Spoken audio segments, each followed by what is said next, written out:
Et voilà pourquoi je dis ça, parce que je voudrais revenir ici sur ce que dit cette dame. On va dans un premier temps écouter ce que dit cette dame. Et comme on a commencé par écouter le discours de Félix Tshisekedi, il faut le garder en fond pour le comparer à toutes les vidéos que nous allons voir après. C'est pour cela que je voulais commencer avec le discours de Tshisekedi. En Afrique du Sud, les médias évoquent, en plus de l'engagement direct de leur armée contre le Rwanda dans ce reportage, un média met en avant la supériorité militaire de Pretoria sur Kigali en détaillant son arsenal. Sur le papier, l'Afrique du Sud dispose des avions capables de contrôler le ciel de Goma. Cependant, un point crucial à souligner, faut des moyens financiers pour les déployer en RDC. Ces appareils restent cloués au sol. La question se pose alors, la RDC manque-t-elle réellement d'argent pour que ces engins atterrissent à Goma? Écoutez ce qu'elle dit et suivez bien. Strategists will tell you that whoever controls the sky controls the battlefield. And on paper, South Africa has the aircraft to control the skies over Goma.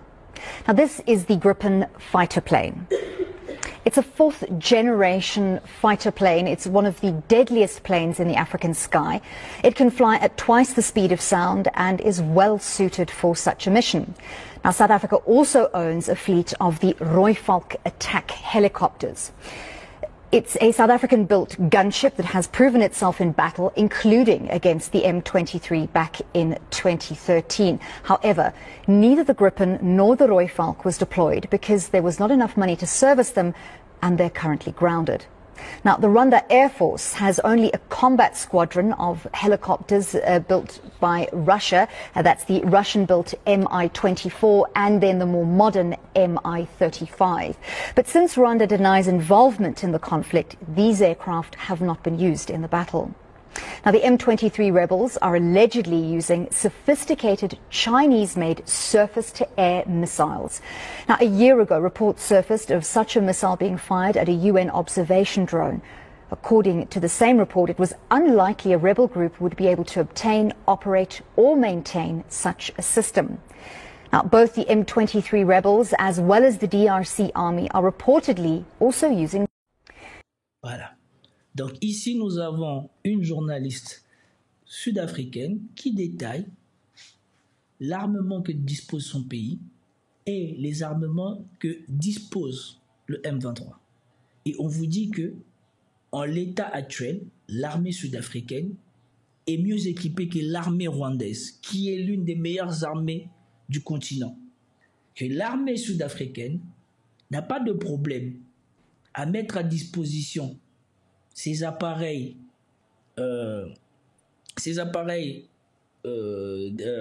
aéronautiques militaires à la disposition du Congo pour que le Congo puisse contrôler le ciel de Goma et donc d'avoir l'avantage stratégique de contrôler le ciel et donc d'attaquer les positions avancées, d'attaquer depuis les airs les M23. Et on me dit que malgré toute l'avancée du M23 là, les Sud-Africains n'ont pas pu utiliser leurs hélicoptères et leurs avions de combat parce que la République démocratique du Congo ne dispose pas assez d'argent pour le carburant, pour permettre à ces agents-là de voler. Est-ce que vous vous rendez compte? Et après, vous avez le président de la République qui vient vous dire que tous les moyens nécessaires ont été pris ou alors sont pris pour que nous reprenions notre souveraineté.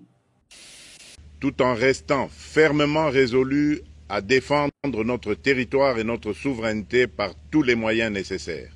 J'ai instruit le gouvernement de mettre en place des mesures rigoureuses de réduction du train de vie des institutions et de leurs animateurs afin que les ressources ainsi économisées soient directement réorientées vers le soutien à nos forces armées. Franchement, si ça, ce n'est pas la honte, depuis la résurgence du M23, personne n'a jamais pensé à prendre ces mesures. Et c'est aujourd'hui que Goma est tombé, sans que l'on soit en guerre, on vous dit qu'on va prendre des mesures pour réduire le train de vie de l'État. Non mais, pour donner de l'argent aux soldats. Et quand vous allez voir pour l'une des prochaines vidéos que je veux vous montrer, où on vous dit pourquoi l'Afrique du Sud ne peut pas utiliser ses avions au Congo et ainsi peut-être avoir la domination aérienne et donc qui aurait pu faciliter que l'on repousse les M23, vous allez tomber des nues. C'est pour cela que j'avais dit que ce monsieur devait parler avant. Parce qu'il va parler trop tard et les conséquences vont être graves.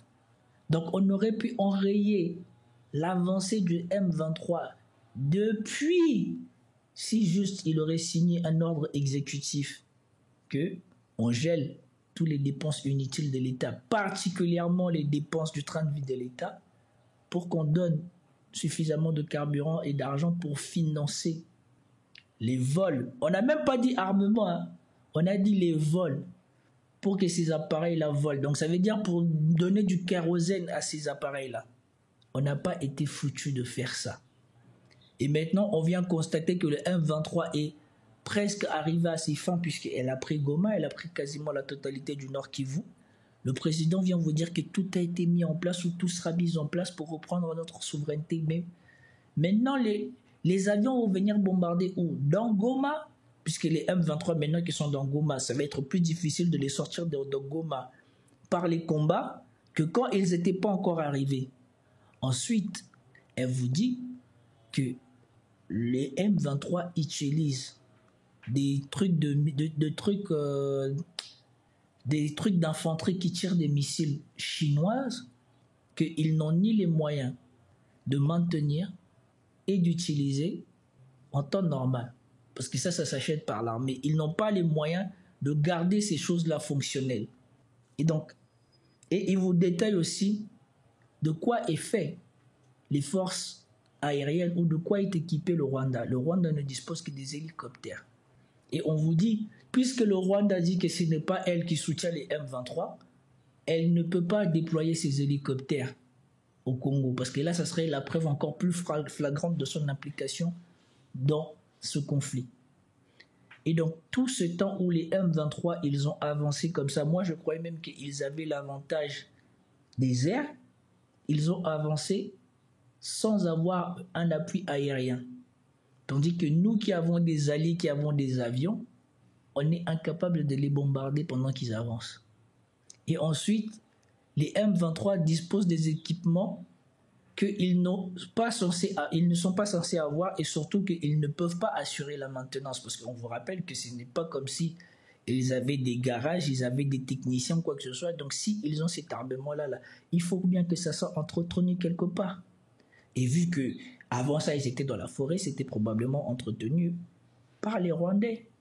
Mais ce qui me peine, c'est de constater, et c'est ce que je craignais depuis, la divergence entre la parole de l'exécutif congolais et les faits. Donc là, on constate vraiment pour de vrai que ce qui arrive est vraiment du fait de l'incompétence de l'exécutif congolais. Et ça fait peine à voir. Et ce même exécutif vient maintenant dire que voilà, ce n'est plus sa responsabilité, mais c'est la responsabilité de tous les Congolais qui, sans être en état de guerre, doivent se comporter comme en état de guerre et contribuer à l'effort pour que nous chassions, nous reprenions notre souveraineté.